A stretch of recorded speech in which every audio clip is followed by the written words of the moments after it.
with the kind of variety every school is offering, parents are very confused.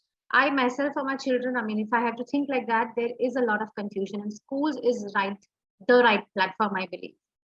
So it's fantastic to be here, and thank you for giving me the opportunity to be able to connect to other parents through your forum. So today, the topic that I would like to speak with people is importance of play for young kids. So, though I understand that, people may think, oh, is it really some topic that we should even talk about or think about? I mean, children play. But you can decide once you hear from me. And then after the talk, we can also discuss. We can have a Q&A session. So we can discuss and have some questions on this. So play may sound simple, but it has the most important role during the learning and development process of young kids. As parents and teachers, we always keep looking for various methods and practices for an overall development of our young kids. Children develop physically, socially, and emotionally at multiple levels simply by way of playing. From the time toddlers start to play near others, they are learning about relationships. As they get older, play teaches them about turns and sharing. Play helps children to negotiate. When two children want the same toy or want to make rules for the game, they negotiate. Children learn about being a leader and being a follower. All of this they learn while playing.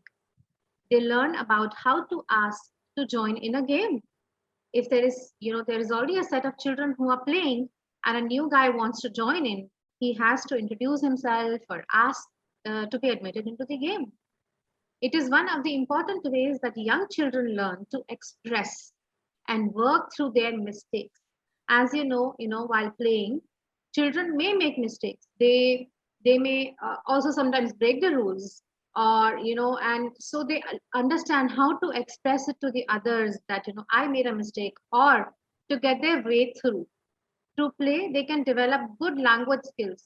For example, through the help of stories and books, very good vocabulary can be built through songs, nursery rhymes, games with friends and adults, by talking and listening. All of this contributes towards language skills. In fact, because my association is mostly with the preschools, and let me tell you that nowadays, we all know that for the past 1.5 years, children are completely at home. It is affecting all age groups of children, but especially the younger ones. Because you see, what I understand from the parents, children are having a lot of speech issues, delayed issues. Children who are even 4 or 5 years in age.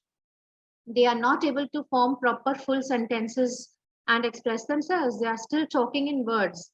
So all of this is because children are not getting exposed to others around them, as in they are only playing with the family members. They are probably not going out and talking to the strangers like they used to do in the pre-corona times, going to a preschool, talking to a staff or a teacher, or even new children. So that is how when the children they join a preschool, they may not be able to have to be able to make proper sentences.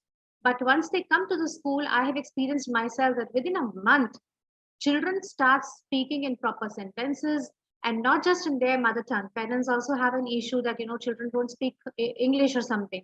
But coming to a preschool gives them an opportunity to be able to speak in English and to be able to express themselves. So it all happens because that in a preschool, the children they always they find a way to play with each other, and for that they have to express themselves. They have to speak something. So all of these language development skills they happen through play, but that all happens when children are doing it together in groups or with strangers. They develop a lot of physical balance, motor skills, and cognitive skills during active play. And I don't have to explain that. You see what happens when the children they go out, they just learn physical balance. You see, when again, I'm putting an example of a preschool. So when children come to the preschool for the first time, they're always, I see, they are handheld by the parents or grandparents or somebody. And within a month, because they're exposed to the rough terrains, and whatever is there in the school, they have to manage it on their own. So they learn to balance their body. So all of this again happens because in the preschool, or you can say play schools, they are actually also called as play schools because children, they play on their own, and hence they develop a lot of physical balance while doing that. So I hope that by now you all must be appreciating the fact that play has important role to play during developmental years. And hence, today's topic is really of a great knowledge to the parents of young children, of course, but of all the children across all the ages. So let me give you a very important fact about the benefits of play. Do you know that four important hormones are released by our body under certain different circumstances? And those hormones, they lead to important development and growth in children. Now, experiences during play leads to the secretion of those hormones. Hence, it is important for kids to play, so these hormones are released in the body. For example, children experience some feelings during play. What kind of feelings? So, yeah, feeling of winning. Now, suppose, children are playing together and the game requires somebody winning it, and one child wins it. So, feeling of winning and appreciation for the hard work that is put in for that releases a certain kind of hormone. Now, how will that be released if the child is not playing? So, from here, I want to come to the thing that, play is important so that these hormones are released. A feeling of acceptance of losing and sorrow. So, if somebody is winning, I'm sure somebody is losing. So, but the acceptance of losing and sorrow, then the feeling of working together in a team. Isn't it so important to be a team player? Sense of fairness, oh, this is fair and this is not. I won't accept it. Okay, let us do it like that. So, something like that. Waiting for one's turn. Nowadays, you see, mostly everybody has only maybe one child or two kids at home. And hence, nobody is waiting for anything to be given to them or to be done for them. Everything at home is for them itself. But when children play together, they have to wait for their turn to come. Hence, play also gives that kind of a mental understanding to the child. Then, the feeling of joy and happiness, which they derive by all of the above. Taking decisions. So, don't you think we all need to take decisions? But how does that come one fine day when we go out, we start taking decisions? No, it's not like that. It's the grooming of the child from the very day he is born. You know, like for example, when the child is a toddler, he's jumping on the dining table, chairs, everywhere, and then he is falling down. As he grows up, he takes the decision that, okay, I'm not going to jump up because, when I jump from the dining table, I may fall down, hurt my head or something. So that's a decision he's taking. In the same way, when he's playing with other friends, he learns how to take quick decisions, continuing even under pressure and play with less resources sometimes. Again, nowadays, most of the children living in the urban areas, they have all the resources available to themselves whenever they require for anything. Hence, they don't know that if the resource is less, in case if you have to make do arrangement with something, how do you do that? So when children are playing together and they have lesser resources, probably they don't have, if they're playing a kitchen set and they don't have a certain kind of a gas stove or, a pan or something, and they make do with something whatever is available. So that is there, where they understand how they can make do with less resources. So all of these are very, very important things that children experience and they learn with the help of play. Now you will think, oh, play can do such a lot. So it does actually. Play is never a waste of time. Yes, of course, for the elder children, in case if they are compromising on their study time or probably learning anything else and playing, probably that is a waste of time. But it can all be disciplined with a regular routine. For the younger children, play is very important if it is done properly. Play is a type of learning, in fact, where the environment is controlled by rules, resources, teammates, etc. But the play is not controlled, which allows children to explore all possible options endlessly. While playing, they understand that, okay, now, this is the rule in which I have to play. I don't have to break the rule, but what is the way I can go around it and I can achieve my goal, what I have to achieve. So isn't it wonderful? Children, mentally they are working so much. So lots of analytical thinking is developed during play. Planning happens in the mind, step by step, how I should go about it and I should approach it so I get my result which I want. Creativity of, a problem solving, that if there is a problem that these children they are playing, whether they are playing alone or whether they are playing with the friends in a team with elders, younger children, whatever, they have problems and they have to understand how to solve these problems, because finally you have to win or you have to finally get an outcome, whatever you have to. So problem solving and several new ideas are born because of that problem solving. They have to work on a lot of ideas mentally, quickly, take decisions. So all of this. Sometimes these new ideas are to support his own team, and sometimes it is for simply himself to win the game. So there is a complete focus. So playing also teaches focus, mind you. It is very important. You can imagine the kind of mental development happening during all of this. And you all must be aware that age of highest brain development for a child is between 1 to 7 years of age. At this time, the brain neurons are getting activated at a very, very high rate. And this activation of brain neuron can only happen if the child is exposed to a various different kinds of activities. If, for example, I take two children, one child is exposed to playing outdoors, playing indoors. He is exposed to talking to strangers, to new people. He is exposed to emotional, complete cuddling. And another child who is probably, into just one household, maybe, just a few family members, and not exposed to going out, playing, new kind of environments and new kind of people.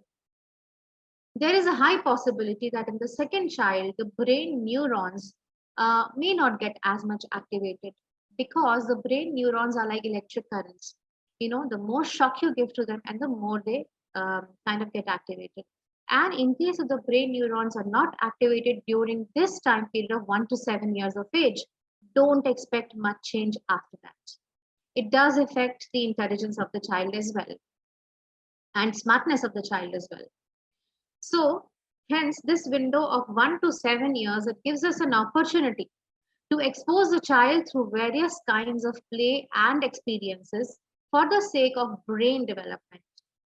Now, during play, all five sense organs are stimulated and working while the child is engaged in a meaningful play. It should not be a destructive play, otherwise, a child is learning just destruction and nothing else.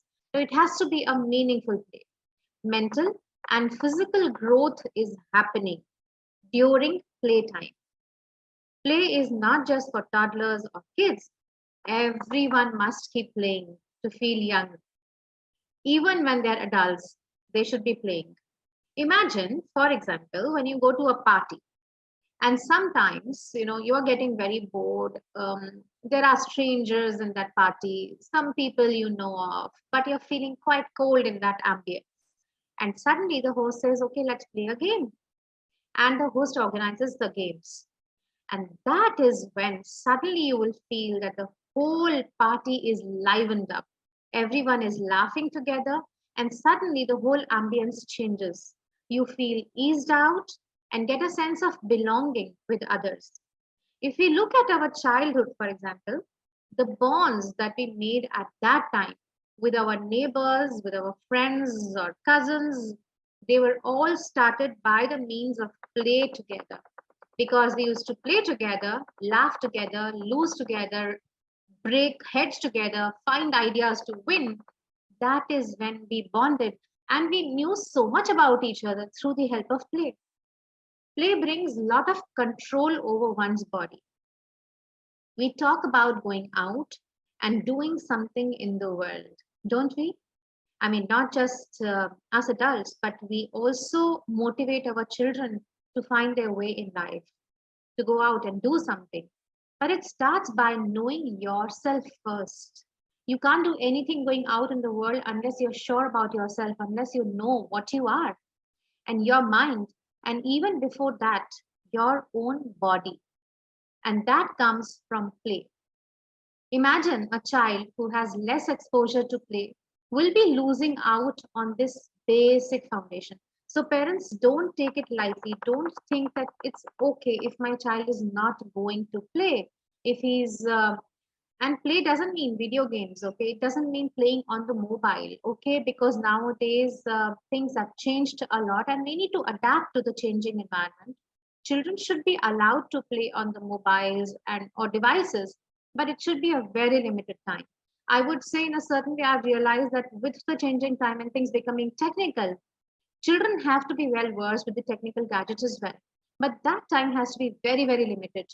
I can take a lot of time in discussing about the ill effects of playing on the devices, but that's not the topic, so I will not go there. Uh, so here, what I mean to say is playing on the device is not play. Okay, that is device. They are talking about real play here. So we must provide them with the means to play well. Now we can broadly classify play into outdoors and indoors category. Both are important in their own way. Both have their own benefits. During outdoor play, children may get hurt, they may fall, they may get some cuts and bruises, but they learn to deal with the pain. Because if a child is not going out and not getting cuts and bruises or falling down, he's not learning that, he's not learning how to deal with the pain. He's just in a safe environment at home. They also learn to adapt to the rough terrains when they go out, probably in parks or you just climbing a tree, finding the body balance to do that. They learn about day and night weather conditions, rough conditions out in the sun, and still to play in the sun. And yeah, I can say rough condition, but at the same time, the sun is giving them vitamin D, so which cannot happen indoors. This makes them physically strong and mentally very tough. So it is important again. Let them also play in dirty stuff like mud. Let them jump in the rainwater puddle. Squishing mud develops motor skills, connects with the nature. So don't say it's dirty. Don't create, a preconceived notion in their mind that it's dirty. It's not dirty. It's nature. The only thing we as elders and caregivers must take care of is that the child should not be harmed in any way. That's the only thing we should be monitoring. During indoor games, children learn to adapt socially. They follow the rules, they have a restricted environment, they understand boundaries, and they work with the given resources. Let us talk about other different kinds of play. So I'm here, specifically talking about children who are probably in the 1 to 7 years of category. So we will be discussing more of the kind of play for that kind of an age group. You see, when a child is probably 6 months to 1 year and he is able to, properly open his eyes, identify people around him, and that time he's just, looking around, whoever carries him. He's learning about the scent of other people, the touch and feel, the safety that he feels with his parents, the emotional connect that he's having when the elders are at home, are cuddling him and playing with him. So that is a different kind of a play for the child where probably he's not participating, but everybody is just making him happy.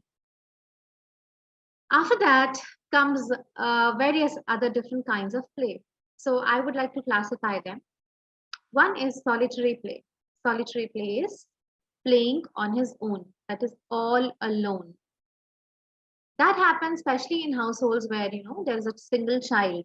Mostly children in a single child home, they have solitary play. For example, children are playing kitchen set, wherein girl child, mostly girl child is always more keen on kitchen set kind of a thing. This is an inborn thing I see in my school also, that girls will be doing these doll and kitchen things. Nobody has taught them to do it that way, But it happens. I think God has made these kind of intrinsic features, and the boys will be always drawn towards cars, aeroplanes, playing, talking about soldiers, guns, things like that. I don't know. These are normal things. I think intrinsic features of a male and a female. So these kind of games can be done solitary. So, like for example, sitting on the kitchen set and you know uh, for hours the child can sit on the kitchen setting and kind of enact like she's playing, she's cooking something or something. And a boy child can probably take the car and just pass half an hour, 1 hour, that one with that one or two car, acting like he's driving, or with a plane and just acting like he's flying or something. So they keep on speaking to themselves and they play on their own. So this is a playing on his own, that is solitary play. And as I said that they play and enact like another person, so that is a socio-dramatic play, wherein the child would act like a teacher or a mother or a father, or if they go visit a doctor they will come back home and act like a doctor. So for example, in one of my classes I observed uh, a child going home, and all the time for anything at home he would say, for example, when he has to tell his mother to do something, he'll say, okay, now I'm counting 3, 2, 1. And why he started saying that? Because in the class I was saying it that way. For most of the things, whenever I want the children to get initiated on a certain thing, I would start counting and say, okay, okay, there I go, 3, 2, 1. So from there, the child, he learned it and he started doing the same thing at home. So he was behaving like his teacher. Another student of mine, of course I'm talking about preschoolers, she would just take a dupatta sometimes and cover herself, and she would enact like Pratibha ma'am, for example. So children, they get a lot of influence by people around them, so which are mostly teachers, their grandparents, sometimes even house help maids. They want to act like her, because for them there is no difference in the category of people. For them, anybody who's giving them love is what they like to be like. Okay. So if they visit a doctor, they would come back home and make their mother or father as a patient and put a band-aid and behave like a doctor. So which are very good things. This is the way a child would learn about people around him. uh, okay, after solitary and social dramatic play, the other category, which is again very interesting, is constructive play. So here in constructive play, children experiment with drawing. You give them a sort of a printout or something, or and they color inside it with the colors of their imagination. Or they kind of do sponge painting or finger painting. So there's a lot of artwork that they do. So in which, for example, I'll tell you, in one of with one of my students, he was still a new child in the school and trying to still settle down. Settlement is a very, very difficult process for the children, because suddenly from their homes they have come to a new environment. So while settling down, I could understand that he really likes to play with clay. So I got some clay and I was just trying to create a story around it and, create something. And I made an elephant, because he was into animals. He used to love animals. And then I gave the clay to this child that, now it's your turn and you make it. So he just did something. Of course, he couldn't make anything that is close to an animal. He just did something and he said, oh, yeah, this is my elephant. This is the tail. And now he's walking. This is his legs. Oh, this is his trunk. He's throwing water in something that was not even close to a laddu, I would say. But, he could see an elephant in that.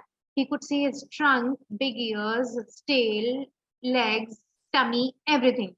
So that is the creation, that is the imagination the child is having.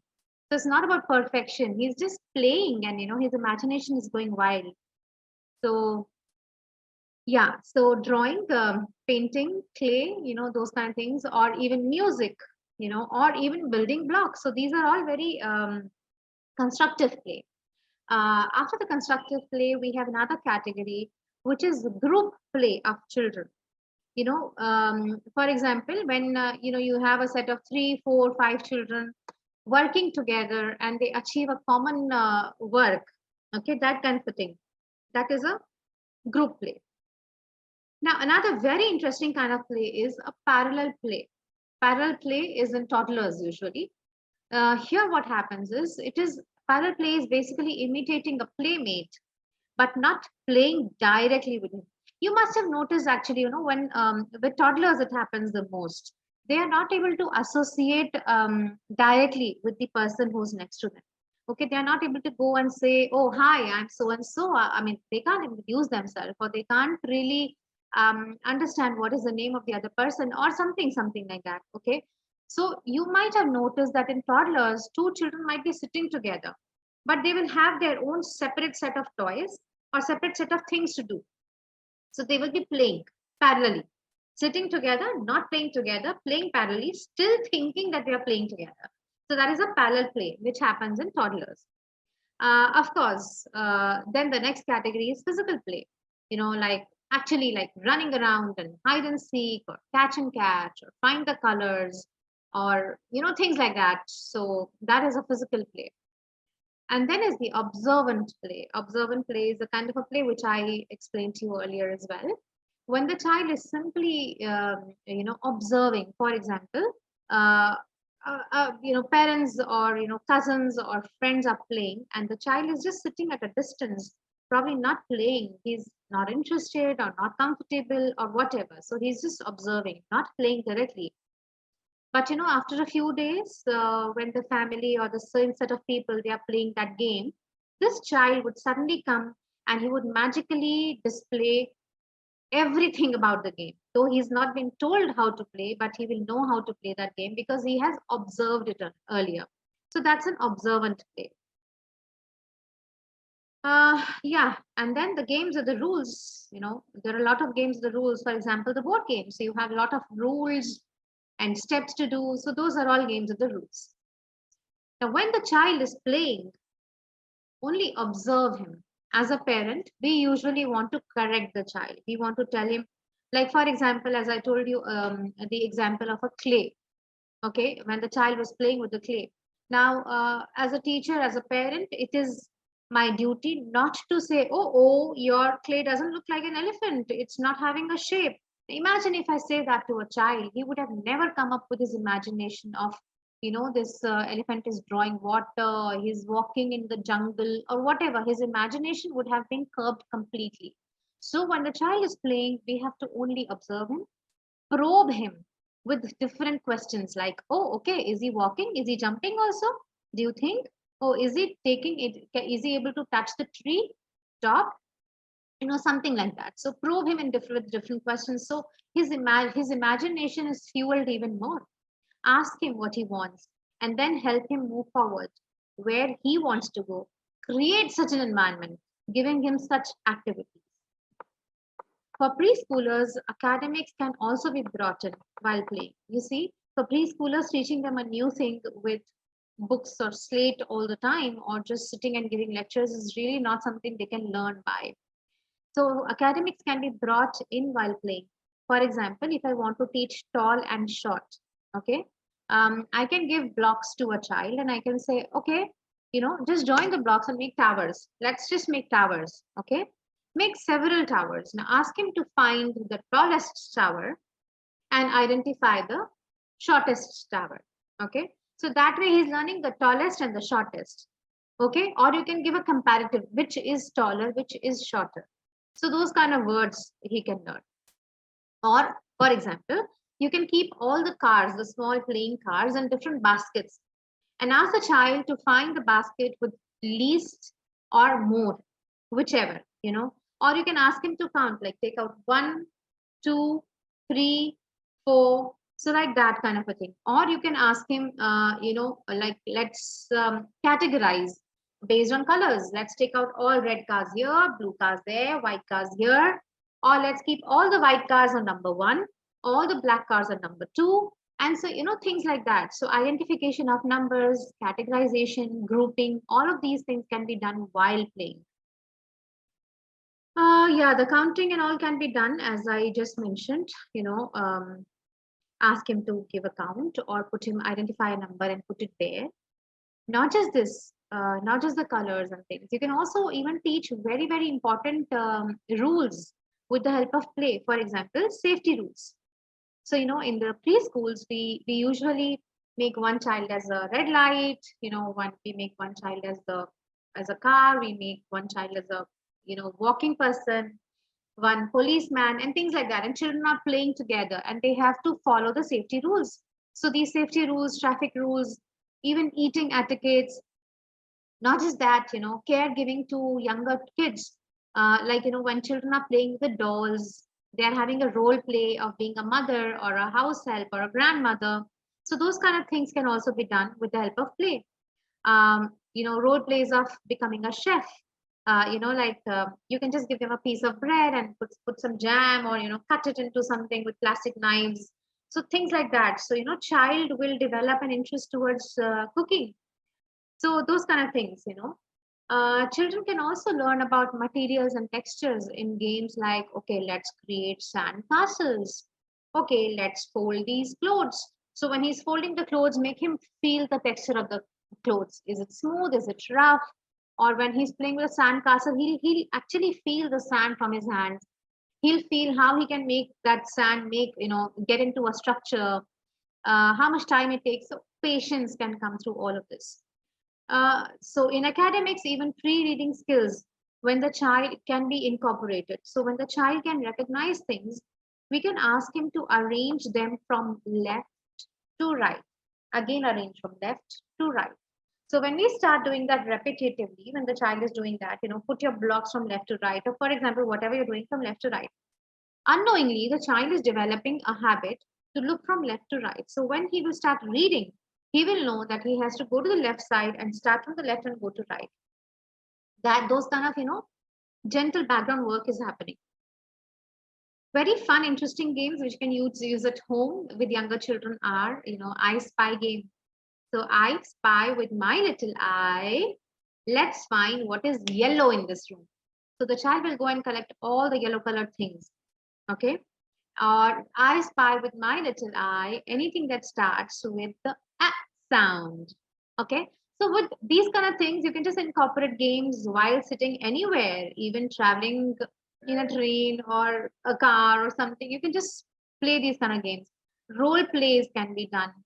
Dice games are very, very important. You can just say, okay, number this. If you get this, count this. How many of these two dices they make? So addition can be incorporated. So I'm just talking about so many ways, you can incorporate games into daily life, make it interesting for your child, make him love learning. Okay, and some of the best ways to play with children, I would like to discuss that also. One thing you should always remember is follow the child's lead, but make sure the game is safe. Don't allow it to get out of control. Let the child lead you. Let the child lead the game. But of course, you know that there has to be a structure, otherwise, it'll become nothing. Some children also enjoy rough play and find it hard to stop. Encourage children to calm down by lying still, breathing calmly, sitting, closing your eyes, maybe chanting at home, something like that. Let the child make the rules. Now, see what happens is if you give ownership to the child to make the rules. One, he will feel grown up. He'll feel very responsible. Two, that he is making the rule. Of course, he knows he has to respect that rule which he has created. So he will not break the rule. He will learn that he should be following the rules and he will be responsible. He will become responsible that because I made the rule, it's my ownership. Now, hence, I have to follow the rules. So let the child make the rules sometimes. Listen, but don't tell what to do. If we tell, then their imagination is completely finished. Okay? Talk about what the child is doing and encourage. For example, it looks like the spaceman wants to rule the world. Okay, now if the spaceman is going to rule the world, then what will the people in this world do? Where will they go? How will they talk to the spaceman? So what you are doing here is you are encouraging the imagination of the child and you are taking it forward. So his imagination is even growing more. How wonderful, isn't it? Allow plenty of time.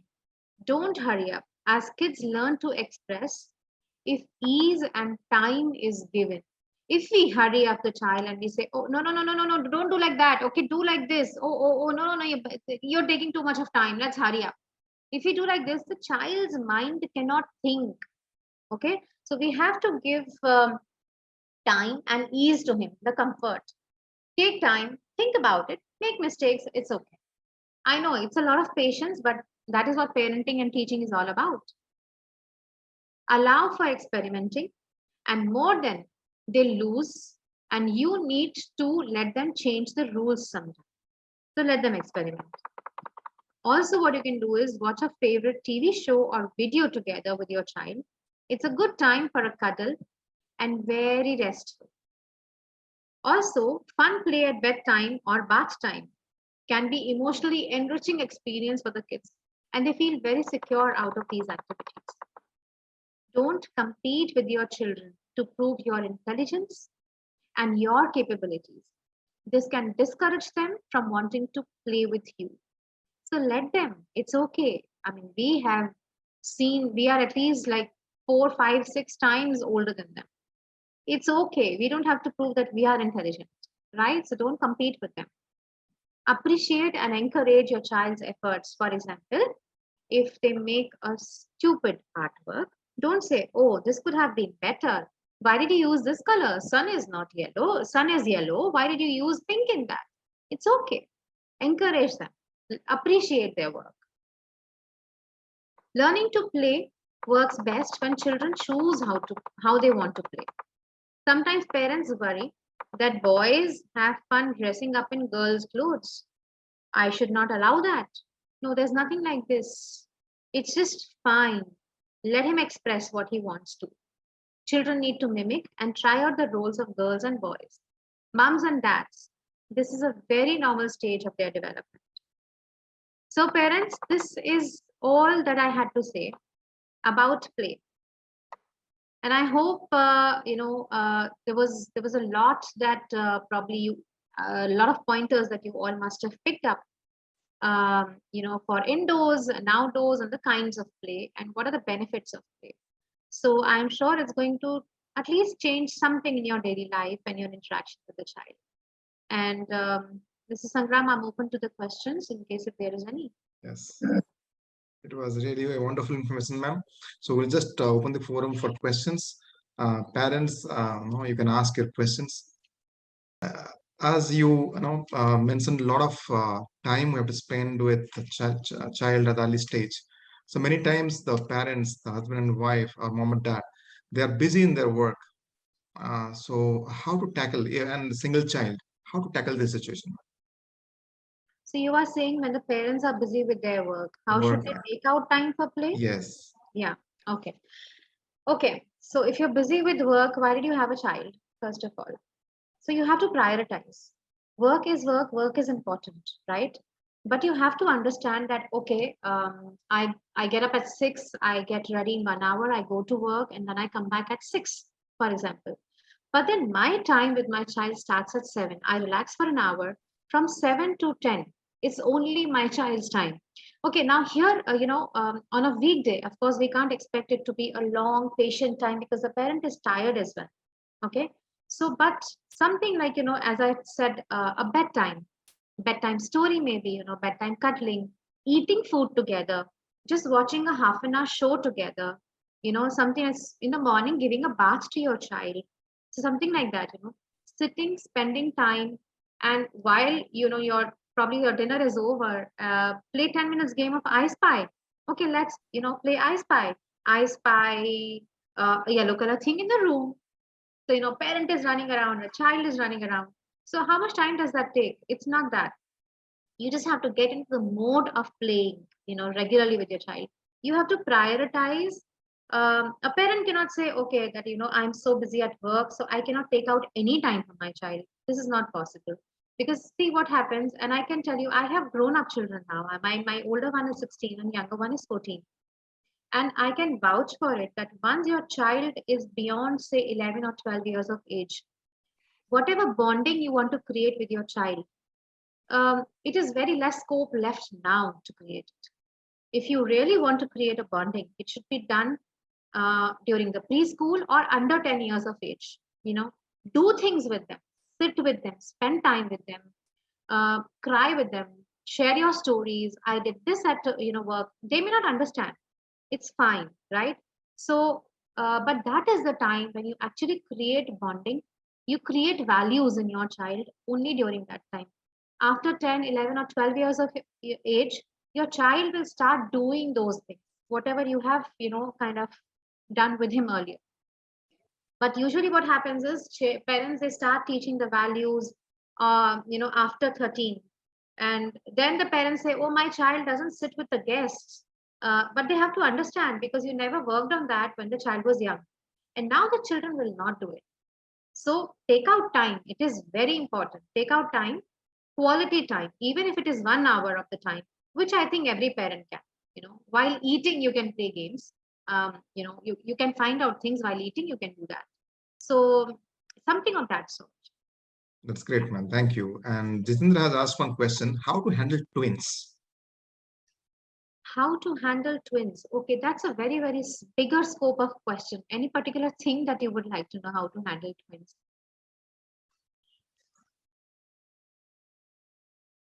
Like in case if they're fighting, or in case if they're playing together, or like what is it that question is all about? Only he has mentioned how to handle twins. Probably, I think he might be texting right now. Okay, let's wait. Because see, that's a very broader aspect of a question. In case if they are asking about play, okay, how to engage both the twins together, you can do that also. See, for example, if we take for example blocks, okay. Now for the twins, usually what I have seen is that parents they buy similar things, okay, because otherwise the twins will fight. Okay, what happens is if you're buying a car, you would buy two cars and not one. Yeah. So you would buy two cars and give same cars to this and to that one also, so that there is no scope of fight left with the twins. Because you see what happens with a child, it is always like, okay, I think it's Mr. Jitendra. He's saying both fighting and playing. Okay. Yeah. So, yeah, let me try and answer that. So, buy similar things for them, so that there is no scope of, oh, I want that and I want this. Make them responsible for their choice. For example, if you're buying a set of car, okay, make the child choose, I want red car or I want blue car. Okay. And buy that, whatever the child is saying. So later you can always say, you wanted that. So I bought this. And slowly and gradually, you will develop this sense of responsibility in the child, that because I made a choice, so now I have to honor my choice. I have to respect my own choice, right? You can create very kind of distinguished boundaries. So as I told, for my children, there was only 2 years of age gap, right? It's not twins, but it's also a very difficult thing to handle, because they are both growing up together. So with the twins also, what you can do is you have to be very fair, right? As a parent, you cannot say that right now I'm giving time to you and I will not give it to you. You may give the other child 4 hours later, but he will feel that, mama didn't give me time, at that time. She was giving time to the other one. He may feel unfair. So you can make both of them sit on separate sides and do, same thing with them at the same time. So that kind of a thing. Whenever there is a fight, you cannot take favor of one child and say that, or, you can give it to him because he likes it. No, this is not the solution for it. It's not the correct way to address it. You have to be very fair. It may sound a little rude, but then your children will, over a period of time, understand that you don't take wrong decisions. Yeah, you do not emotionally get fooled up because one child is crying. So you will not say, oh, he's crying, so give him that. You have to be fair and firm. Okay. Now, being firm doesn't mean rude again. Firm means the setting a boundary. So over a period of time, children will know, okay, this is right, and mama is going to take only the right decision, and that is when they will listen to you. If they know that crying will take us, because this one always cries, so he gets the fair part, the other one will also start crying then in that case, because that is the way he will also get your attention. So you have to be fair. Doesn't matter who's crying and whatever. So I think these are a few ways you can handle the things. Great, ma'am. Parents, any other questions? So, ma'am, if the child, if there's one child and parents, even though they're working 8 hours, they're occupied in the work, at least 8 to 9 hours. how to get engaged, because I have seen my colleagues complaining that when we're working, both of us were working, during the time once the child is in front of the gadget, either mobile or TV, that 6 7 hours he spends in front of the gadget, and because they have to work.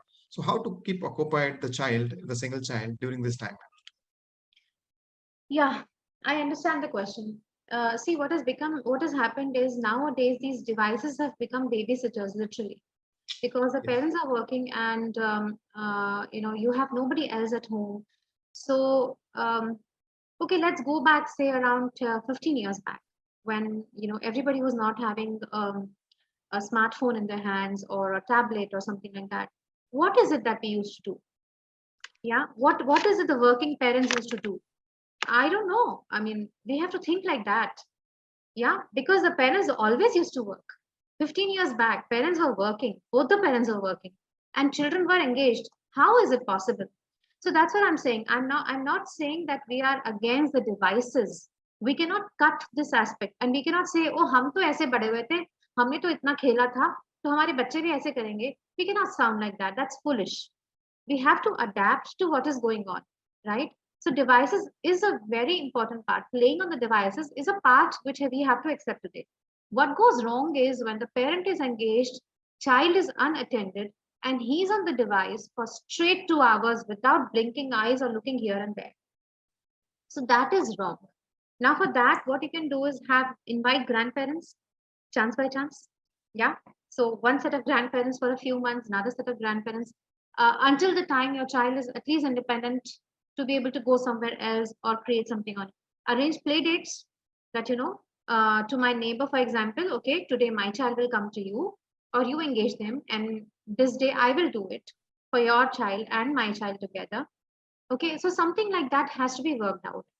And then because all the time it's not possible that grandparents or the neighbors are available, you have to have various engaging corners made in the house. Okay, like for example, what is it that the child can do on his own? For example, child can color on his own, so create a coloring corner in the house. Okay, in his room, the child's room can be a very very child friendly room actually.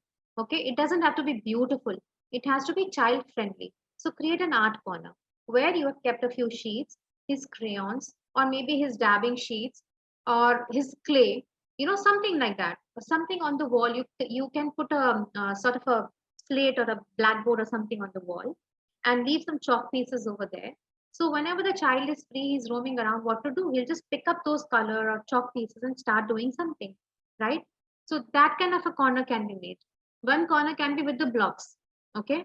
The take out my blocks is very engaging, believe me. Now what happens is parents don't spend time with the child to teach him that how he can actually play with the blocks.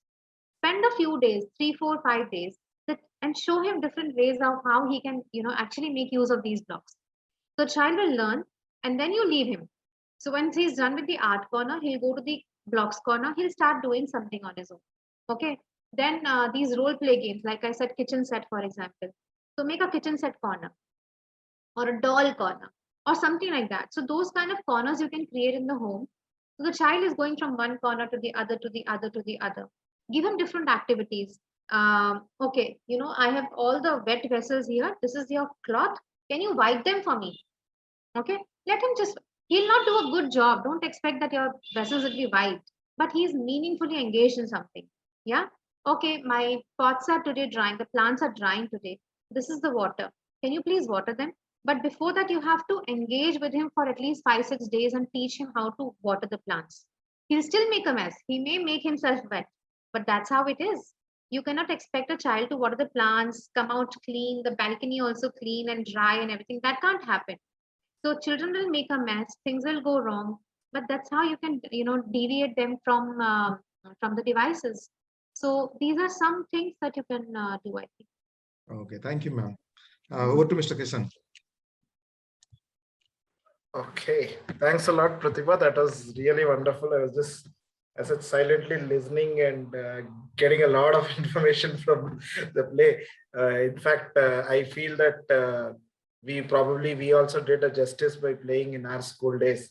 If not, probably we'll have to do that with our children, is what I see after your words. Yes. Okay.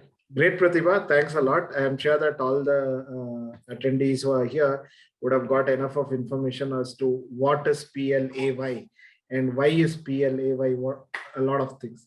Okay. Great, Pratibha. Thanks a lot. And thanks for everyone for joining. My And pleasure. thanks, Sangram, for having done the lead role here. And Thank you very much. Harish, also my colleague who helped us in the technical glitches. I'm sorry for that, Pratibha. No problem. Whatever I happened. totally understand. We are. Okay. I would rather say it's not a problem. It is this. These devices. It is these technical things that are still keeping us connected. True. So thanks to these technical glitches, we are still connected. Yeah. So thank you, Mr. Krishan, Great. Mr. Harish, Thanks and a thank lot. you, Mr. Sangram. Sure. It was Thank you really a very much. wonderful opportunity for me. Great. Thank you. Thanks a lot. Good day to all. Good day. Bye bye. Bye-bye.